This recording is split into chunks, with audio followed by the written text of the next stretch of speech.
into your homes, diners, or whatever gaming establishment you're standing on the sidewalk in front of. I mean, what, moonshine, speakeasy, whatever box you're listening from. Dominic Review Productions brings you classic entertainment in a modern world and in a vintage manner with a cast that's keeping the golden age of radio alive in A Day in the Life of Hollywood 1930s. With the voices of Dominic Breckenridge as Betty Gray, Jasmine Lofton as I might be happy that I haven't married him yet, but it doesn't take the place of the fact that I know him, Rachael Ellis Hagen, as well as introducing the voices of Tony Ballard as Mason Davis. Thought I was going to say Dixon, didn't you?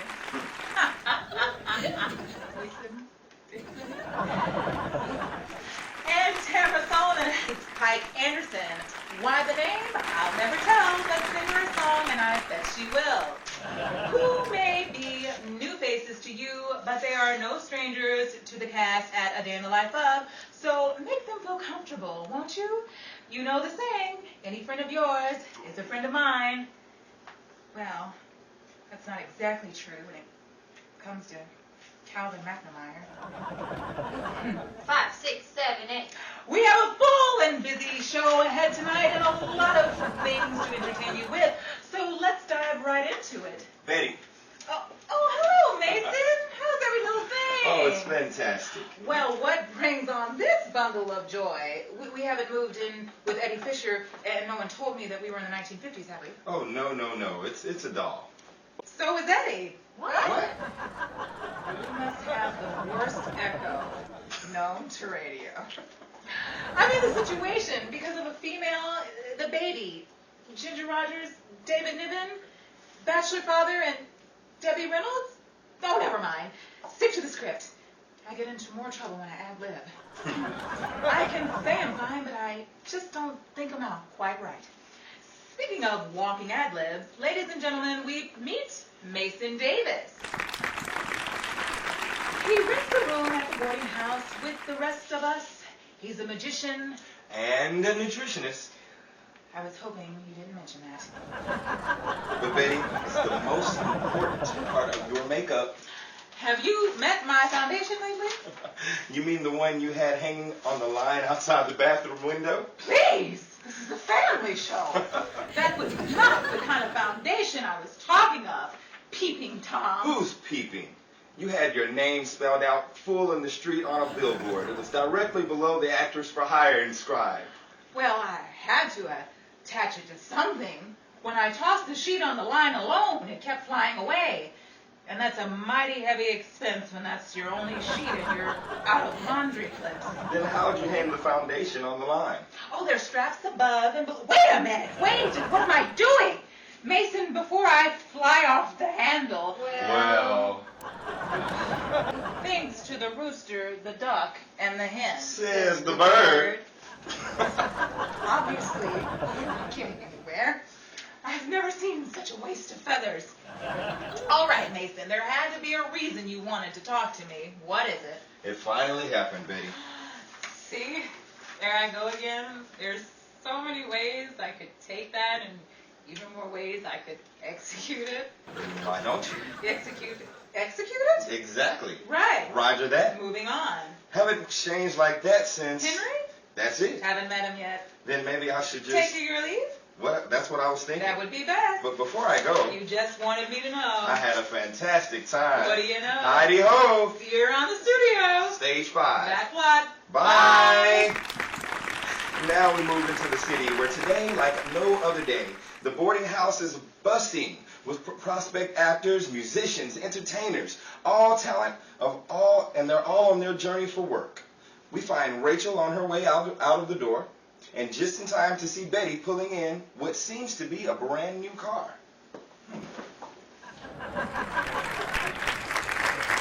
Quick, Rachael, get in the car. We haven't much time. Betty, you haven't told me what the hurry is. What is this all about?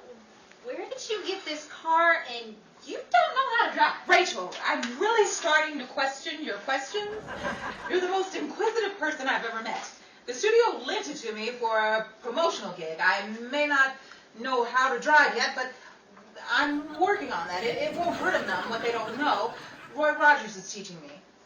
Step on it, Mac, and don't spare the horses! Oh, wait a minute. That's me. Ha-ha! California, here we are! Let's stop by Jim's place on the way, Betty. I may need to double it before I go any further. Rachel, you don't drink. Who said I did anything about drinking? I'm talking about double policy. Jim's brother Rick knows a guy. Never mind, Frank Remley. Leave that stuff to Phil Harris. Now buckle up. This is going to be a bumpy night. Remember that line, folks. I have a feeling it's going to win somebody an Academy Award one of these days.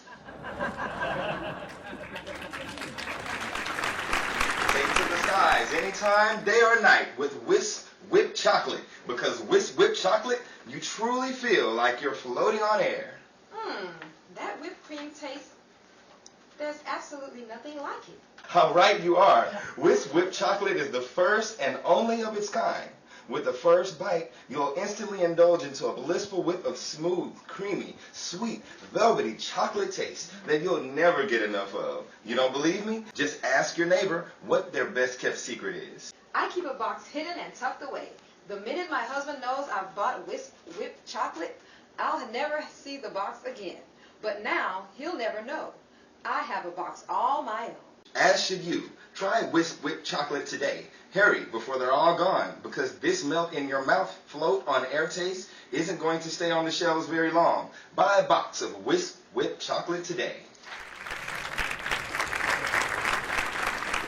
Now, let's head over to the boarding house where Betty and Rachael just arrived back to. Can you imagine, after all that, they wouldn't take me? When there's a big sign in the window that says, "We take walk-ins." Not after making an appointment. You were supposed to be there at 12 o'clock noon. All right, so I was a little late.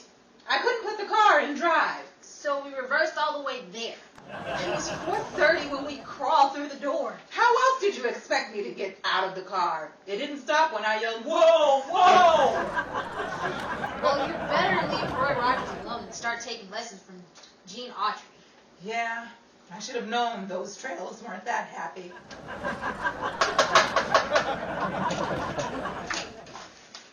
Hi, Pike. Hey, Anderson, come on in. Hiya, ladies. Gee, Betty, I saw the set of wheels you pulled off with this morning in front of the boarding house. That's what it's reduced down to. A set of wheels. She's exaggerating. Don't listen to her, Anderson. It just needs some minor fixing.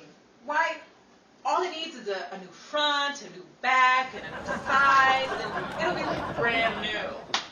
Sounds more like it won't be like it will be. So I'll have to chalk up a little more dough to replace the car. So what? It'll be worth it if everything goes all right on this flying gig I've got going on tonight. I'll be able to make up for it in no time. Flying gig? With who? The Wright brothers? Or Busby Berkeley? Flying down the real, are we? You two just laugh all you like. But when Howard Hughes takes me around the world, don't come asking me any questions. What? Howard Hughes? You're flying the world with Howard Hughes? Sure. Howard Hughes Jackson. Howard Hughes Jackson? You know, we should really be in the mountains in Sweden for all the echoing that's been taking place here lately. Sheesh. Yes, Howard Hughes Jackson. He too is an up-and-coming aviator with quite a bit of cash. And the casting office hired me out to be his standby girl for publicity. All right, Betty. No harm done. We wish you were all right. Do you now? I'm that bad? Why'd you say? So that was it. All right.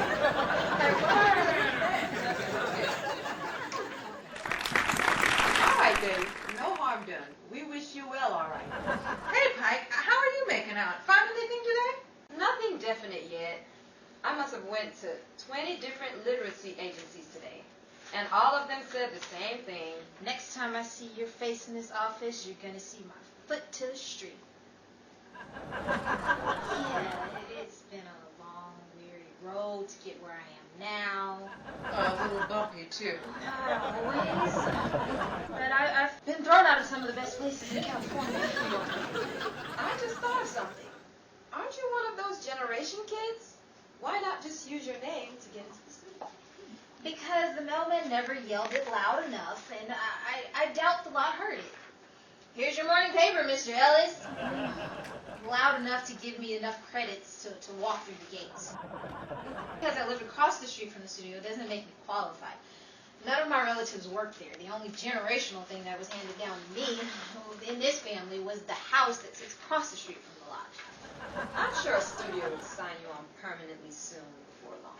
They have to. I've never seen a crack-shot script reader. Rachel's the only person I know that can read 10 pages in 10 seconds and tell you everything on each page, from plot and characters to climax and potholes. Hey, with a father like mine, you had to read that morning paper quick if you ever wanted to see it again. As soon as he laid it down, he fixed a cup of coffee, reached for his paper, and it was out of sight until the evening edition. And if he knew I was reading the paper before he did, there would have been chew in the city. You mean smoke in the city? No. Papa didn't smoke. He chewed tobacco. Anderson, if you can find your way back to it, continue with your story. There isn't much to continue. Every place, it's the same thing. Have you been published? Who represents your work? Has your work been heard on any radio broadcast? Hey, that's a wonderful idea. What is? Broadcasting your work on the radio. It's not as easy as all that, Betty. I'll try. But you didn't have me. Give me whatever you got written up, and I can use it on the news flash I do for the broadcast. Gee, Betty, would you? That wouldn't get you into any trouble, would it? You just started there. Oh, no. Leave it to me. Thanks, Betty. Hey, what's in that big box? I'm glad you asked me, Anderson. Whoa, that looks like a permanent machine. It is. Then what is it doing here? I bought it on wholesale and went down to the drugstore and bought some hair color, too. You think between the two of you can put it on? You want us to do what? A permanent hair color. Betty, I don't think that's a good idea. I've never used one of those things before. And don't you have to be a licensed professional? How hard can it be? Just follow the directions.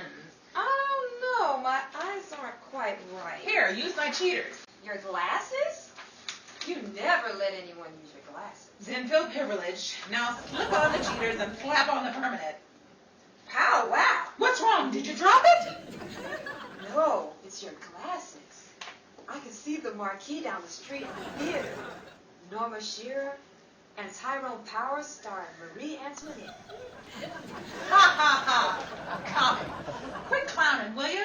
I want to have my hair done before I go up in the aircraft. Here goes nothing. I hope her hair isn't reduced to the same when it's all over and done with. Don't feel guilty, you're not alone, but you'll want to be when you taste Wisp Whip's chocolate, because there's no way you can stop it just one bite. One taste of Wisp Whip chocolate and the wisp of a whip that taste hits your mouth, it feels like floating on air. How do I know? Because every time I taste Wisp Whip chocolates with their blissful whip of smooth, creamy, sweet, velvety chocolate taste, I'm drifting away in the clouds. No extra enjoyment required when you're eating Wisp Whip chocolate. Go to your neighborhood grocer and buy Wisp Whip chocolate today. Betty, I came down as quick as I could. What are you doing in the hospital? Oh, darn that permanent and hair color. I don't know what Rachael and Anderson did, but they sure gave me a new definition for firecracker red. Huh? All I asked was for Rachael and Anderson to fix my hair today because I ran a little late for my hair appointment. All seemed to work out just fine until I got up into the airplane for the takeoff. Okay, well, come on. What happened? That's just it. I don't know what happened. It got a little hotter than I expected up there with that helmet on. Before you know it, I was dripping red. H.H. Jackson happened to look back at me, thought I was bleeding from the head, panicked, swooped down the plane. I did panic, couldn't catch my breath or couldn't breathe, so when all else failed, I passed out. And the next thing I know, I'm here in the hospital. You mean to tell me you're here in this hospital because your hair color sweated off your head? In a word, yes. I was arguing with that nurse for close near on an hour before I could convince her I wasn't bleeding through the head. They cleaned me up, said I was suffering from suffering, that I couldn't leave on my own, and demanded someone come pick me up from the hospital before they could release me. I'm sorry, Betty. Oh, was I laughing out loud? I don't know. Ask the hyena. I don't think this is funny at all. At this rate, I'll never make it to the broadcast on time, and I just can't let Pike down. Well, that's why I'm here, Betty. Anderson is waiting for you over at the broadcasting station. They read what you were going to read on tonight's broadcast, and they thought that it was wonderful. They sent for Pike, and they want you to head over there right away. Wonderful. Help me out of here, will you? And while you're at it, take those sheets with us. I can use another set to post outside my bathroom laundry line. My other ones blew away again. Foundation wasn't had enough. We welcome you one and all to tune in to this week's news flash, where we bring you tomorrow's news first. From facts to gossip, we leave no subject off topic. So let's dig right in. Have no fears, because this dirt won't hurt. It turns over clean when I relate to you the scene of the social circuit of what was and is Hollywood 1930s. So nice we did it twice. Breaking news. News reporter Herbert Morrison gives an eyewitness radio report for the broadcasting station WLS in Chicago that this just in, Thursday, May 6, 1937, the Hindenburg was caught on fire as it tries to dock at the Lakehurst Naval Air Station, Lakehurst, New Jersey. Let's listen in. The back motors of the ship are just holding it just enough to keep it from... It's burst into flames. Get it started, get it started. It's crashing. It's crashing terrible. Oh, my, get out of the way, please. It's burning, bursting into flames, and it's falling on the mooring mast, and all the folks between it. This is terrible. This is one of the worst catastrophes in the world. Oh, it's... Vaudeville performer Joseph Stoff took films of his own of fellow passengers as well as himself with his home movie camera he brought aboard. If interested, you can find clips that survived the flames. And now, back to our broadcast. Whoever's responsible for Hell's Angels, Scarface, The Outlaw, and His Kind of Woman seems like my kind of man. I speak of Howard Hughes. His career in aviation is just as illustrious as his career in films. From writing to directing to producing, Howard Hughes certainly pushed the envelope when it came to his choice of films. Whether it was sex or violence, he was one man that had the studios plenty worried during the production and post. From film to billboard. Don't believe me? Look up Jane Russell. But let's keep the subject at era with Howard Hughes' films. Scarface, 1932. During the height of the gangster pictures trend, Scarface received a harsh reaction from motion picture distributors, demanding the violence be toned down, leading to a 2-year delay in release. After which, during that same year, Mr. Hughes wouldn't make a film for a decade. Now that's the one. Can we get to Jane Russell? Look her up on your own time. From the news flash at the broadcast, we say good night. Good night, everybody.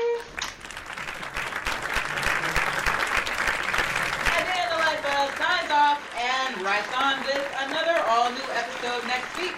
So be sure to tune in with your family and friends here at our broadcasting channel, Dominique Review. Tonight's voices were provided by Jasmine Lofton as Rachael Ellis Hagan, Tamara Solomon as Pike Anderson, Tony Ballard as Mason Davis, and yours truly, Dominique Breckenridge as Eddie Gray. Reminding you that all the women's wardrobe worn in tonight's broadcast were provided by my line, Dominique's Private Collection.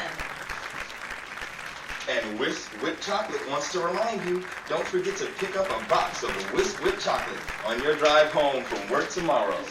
This has been a Dominique Review production. Good night, everybody! Ring-a-ding-ding! Oh, no. It's a doll. So is Eddie. What? Yeah. That's the cast. Okay. All right, so take it. We'll pick it up from. No.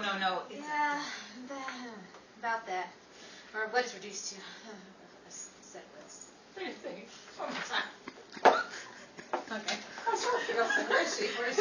I'm gonna help her out, but I don't know where she at. Okay. Picking it up. Let's pick it up from G Betty. I saw this everybody else. Oh, because that show was looking at her. I was like, yeah.